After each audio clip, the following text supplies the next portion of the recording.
మర్రి golden diamonds ప్రారంభోత్సవ మరియు అక్షయ తృతీయ ప్రత్యేక ఆఫర్ గా VA పై ఫ్లాట్ 25% తగ్గింపు. మర్రి గోల్డెన్ డైమండ్స్, కుకట్పల్లి, హైదరాబాద్. పశ్చిమాసియాలో రగులుతోన్న యుద్ధం సామాన్యుడి బతుకుబండిపై తీవ్ర ప్రభావం చూపుతోంది. పెరిగిన ధరలు, సరఫరా గొలుసు అంతరాయాల వల్ల భారతదేశంలో ఏకంగా 25 లక్షల మంది కొత్తగా పేదరికంలోకి వెళ్లే ప్రమాదం ఉందని UNDP నివేదిక పేర్కొంది. ఈ సంక్షోభం మన దేశాన్ని, సామాన్యుడిని ఎలా ప్రభావితం చేయనుంది? అసలు నివేదిక ఏం చెబుతోంది? ఈ ప్రత్యేక కథనంలో చూద్దాం.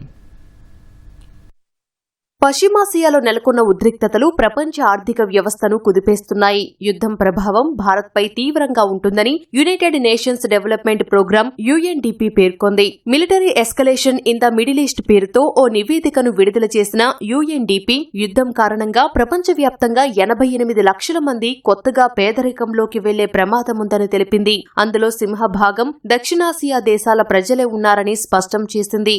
ద్రవ్యోల్బణంతో పాటు ఇంధన, రవాణా, ఇన్పుట్ ధరలు పెరగడంతో భారత్లో ప్రజల కొనుగోలు శక్తి పడిపోతుందని తెలిపింది. ఈ సంక్షోభం కారణంగా దేశంలో దారిద్ర్య రేఖ దిగువకు వెళ్లే వారి సంఖ్య 25 లక్షలకు పెరిగే ప్రమాదముందని నివేదిక పేర్కొంది. యుద్ధం కారణంగా భారత్లో పేదరికపు రేటు 23.9% నుంచి 24.2% పెరుగుతుందని UNDP నివేదిక అంచనా వేసింది.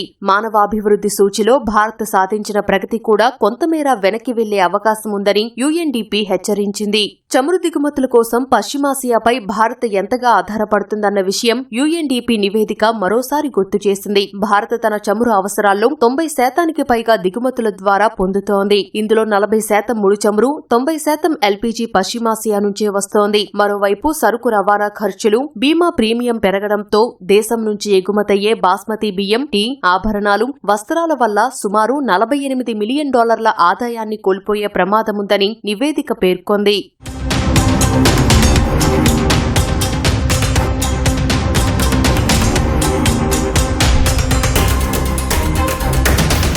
అటు భారత వ్యవసాయ రంగంపై యుద్ధం తీవ్ర ప్రభావం చూపుతోంది. జూన్లో ప్రారంభమయ్యే ఖరీఫ్ సీజన్ కు పశ్చిమాసియా ఉద్రిక్తతలు ఆటంకం కలిగించే అవకాశమున్నట్లు UNDP నివేదిక వెల్లడించింది. ఎరువుల దిగుమతుల్లో 45% పశ్చిమాసియా నుంచి వస్తోంది. దేశంలో యూరియా నిల్వలు ఉన్నప్పటికీ ఉద్రిక్తతలు కొనసాగితే రైతులకు ఎరువుల కొరత తప్పదు. ఇక గల్ఫ్ దేశాల్లో పనిచేస్తున్న సుమారు 93 లక్షల మంది భారతీయుల ఉపాధిపై నీలినీటలు కమ్ముకుంటున్నాయి. అక్కడి ఆర్థిక కార్యకలాపాలు మందగిస్తే వారు పంపే విదేశీ నగదు తగ్గి వారి కుటుంబాలు ఆర్థికంగా కుదేలవుతాయి. ముడిసరుకుల ధరలు పెరగడం, సరఫరా గొలుసులో అంతరాయం వల్ల చిన్న, సూక్ష్మ, మధ్య తరహా పరిశ్రమలు తీవ్ర ఒత్తిడిని ఎదుర్కొంటున్నాయి. మన దేశంలో 90% మంది ఉపాధి అసంఘటిత రంగంలోనే ఉంది. ఈ పరిస్థితుల వల్ల నిర్మాణ రంగం, రత్నాలు, ఆతిథ్య రంగాల్లోని కార్మికులు ఉపాధి కోల్పోయే ప్రమాదముంది. మరోవైపు సముద్ర మార్గాల్లో ఆటంకాల వల్ల వైద్య పరికరాల ముడిసరుకు ఖర్చులు 50% పెరిగే అవకాశముంది. మందుల ధరలు ఇప్పటికే 10 నుంచి 15%